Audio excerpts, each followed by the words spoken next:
Hi everyone, this is Sam here, and today we're going to be talking about commissions. So commissions are, their work. There are times when you decide to, hey, I'm gonna make a costume for a person instead of myself, and they can become a little tricky.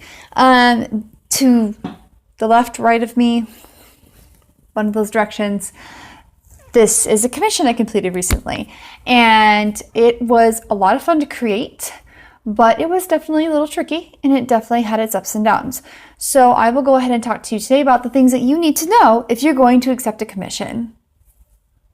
All right, so one of the things that you need to know about accepting a commission is how to break down your contract. If you're going to accept a commission, please don't do it through word of mouth. Don't do it through Facebook. I mean, you can submit the document through Facebook or through email. You can even attach it to a comment if you want, but make sure you actually have a document that somebody's going to sign and that someone's going to look at and say, oh my goodness, this is actually legit, this is real, okay? Also forgive me for how bright this is. My light is being stubborn and weird and really, you're trying to show the whole world how bright you are? It's a little bit better. Okay. Anyways, sorry about that. So step one for commissions, contract. And for contract, you need to start with three very important things. Who you are making the item for, how to contact them, and what they need.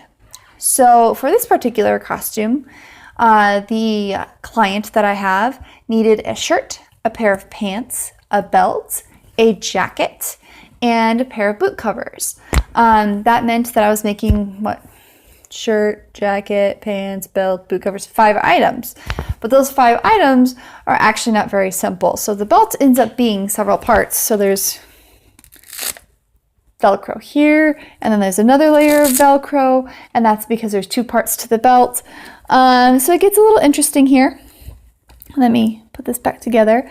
But that also fakes the kind of tide effect because Dragon Ball Z has this horrible habit of creating belts that just literally would not exist in the real world.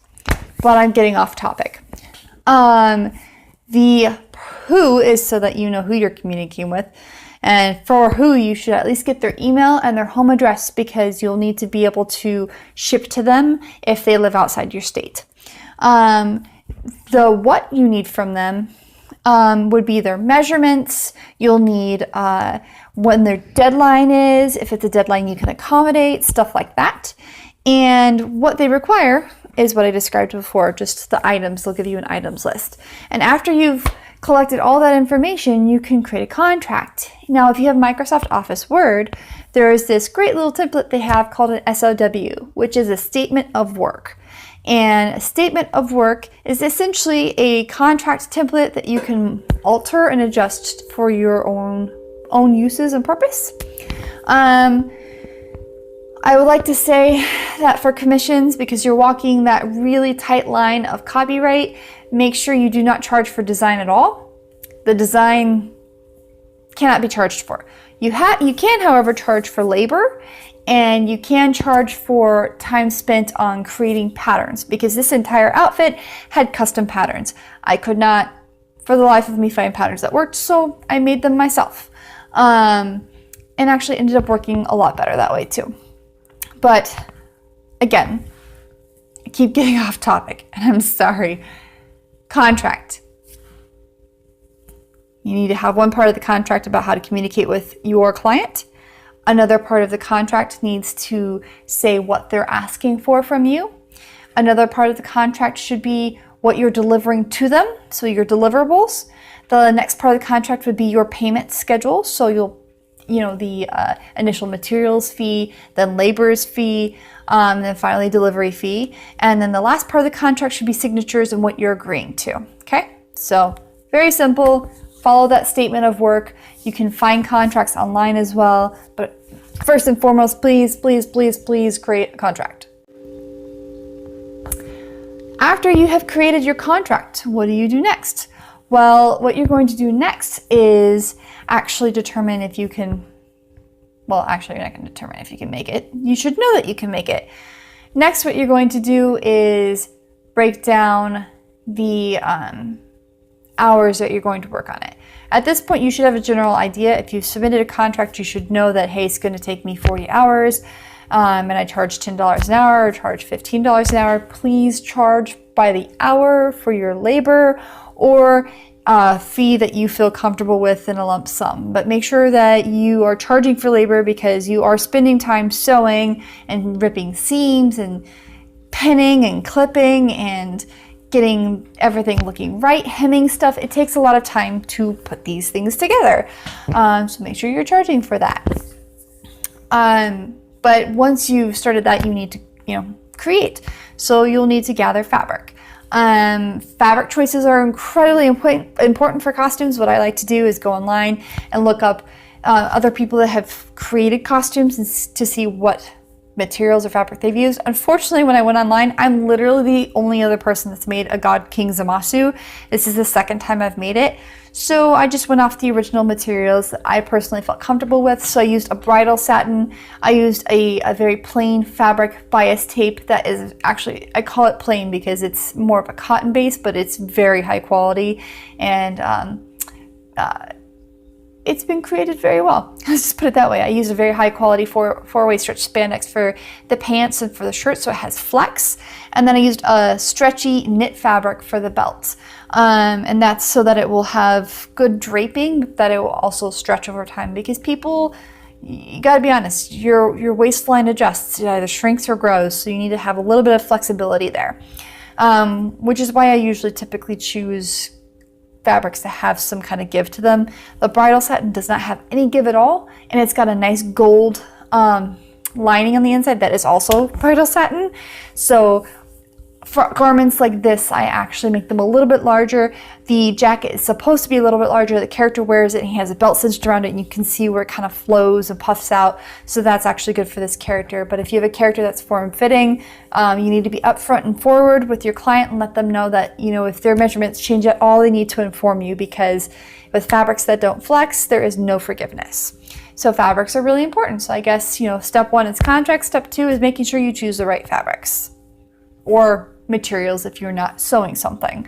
So if you are constructing a piece that is like maybe a mask or a cane or a prop, do your research. Be very, very careful. And if you run into problems, don't be afraid to communicate with your client and say, hey, my supplier ran out of this product. Do you mind me using this? Just be very honest and straightforward.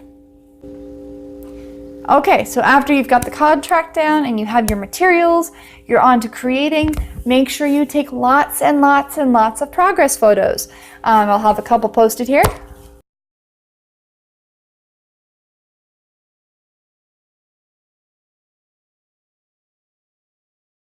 All right, I've paused for effect. That's good. Progress photos show your client that you're working on the item, that you are keeping to a timeline. If you're behind, it shows them that you're making efforts to catch back up. If you're on time, maybe it shows them that you're moving along as expected. Or in this case, I think I got this done a month early. So it also can show them, hey, this is going to be done earlier. Can you afford the payments faster? Are you able to pay the schedule faster? And it will start discussions. Keeping your clients in the loop is the most important thing. And it ensures that they know what's going on, because they are not in your crafting room with you and they can't see what you're making, so you have to send them photos. That or videos, whatever you prefer, but sending progress shots is super important. So contract, materials, and work in progress. All right, the final step with accepting a commission for somebody is quality check. So after you've completed your costume, kind of open it, close it, pull on it, tug on it, do things with it, see what happens if it moves around. After you have completed your quality check, it's really just delivery that you'll need to complete. You'll need to make sure that the client has met all of the agreements in the contract and that you have met all the agreements in the contract. So here are the 5 steps of commissions that I'm going to give you. Contract, materials, work in progress, quality check, and contract. That's right, you check the contract twice because you need to make sure you created it and you fulfilled it.